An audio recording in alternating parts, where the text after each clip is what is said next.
সিনা লাগে বাঁধে রাখুন তোয়ারে ও ননাহিরে।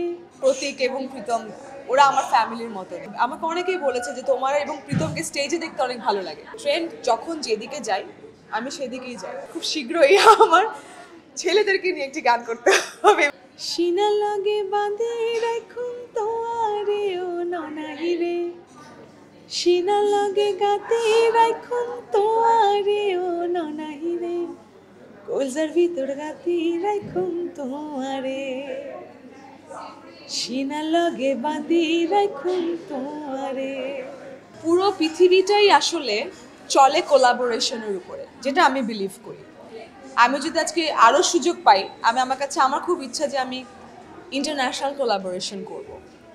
এবং আমার দেশে আই অ্যাম সো গ্রেটফুল যে আমি বেশ কিছু গুণী শিল্পীদের সাথে কোলাবোরেট করতে পেরেছি। এবং সর্বপ্রথম আমি বলবো যে ফুয়াদ অ্যান্ড ফ্রেন্ডস, ফুয়াদ ভাইয়ের সাথে আমার কাজ করার সুযোগ হয়েছে এবং উনি আমাকে সুযোগ করে দিয়েছেন। ওনার একই ব্যান্ডে আমি পারফর্ম করি।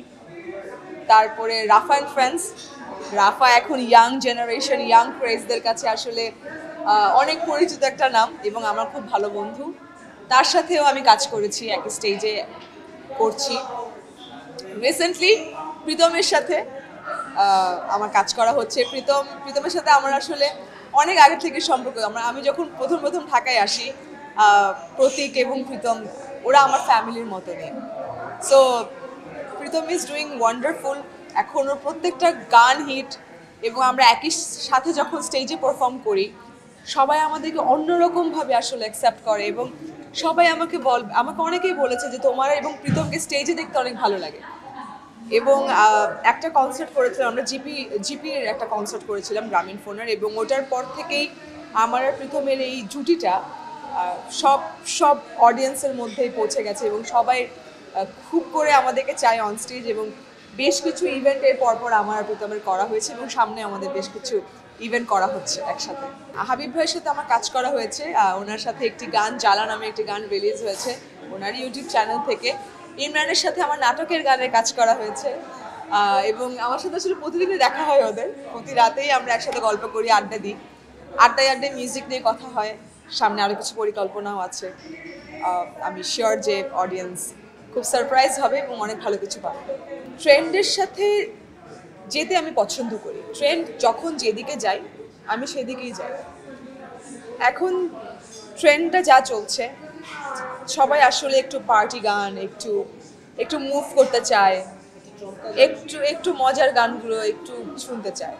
তা আমি আসলে ওভাবেই যাচ্ছি। তার পাশাপাশি নিজেরও তো ভালো লাগার জায়গা থাকে। যে অর্ধেক গানটার যে কথা বলছিলাম, যেটা আমার ভ্যালেন্টাইন ডেতে রিলিজ দেওয়ার ইচ্ছা আছে, এই গানটা আসলে আমার ভালো লাগার গান। এবং যে প্লেব্যাকটা আমি করেছি সোশ্যাল ওয়ার্কারদেরকে নিয়ে, নারীদেরকে নিয়ে, এটা আসলে আমার ইমোশনসকে নাড়া দেয়। আমার কাছে মনে হয় যে এই গানগুলো আমি আরো করতে চাই। আমার কাছে মনে হয় যে খুব শীঘ্রই আমার ছেলেদেরকে নিয়ে একটি গান করতে হবে এবং আপনি আমাকে একটা লিরিক্স লিখে দিন। ইনফ্যাক্ট আমার নিজেরও একটা গান কিন্তু আমি কভার করেছি অলিরও কথা শুনে। সেটা আমার ইউটিউব চ্যানেল থেকেই আমি আপলোড করেছিলাম এবং এটা 10 মিলিয়ন ভিউজ হয়েছে।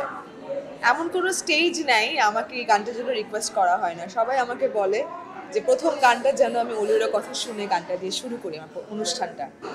সো অনেক ভালো রেসপন্স পেয়েছি।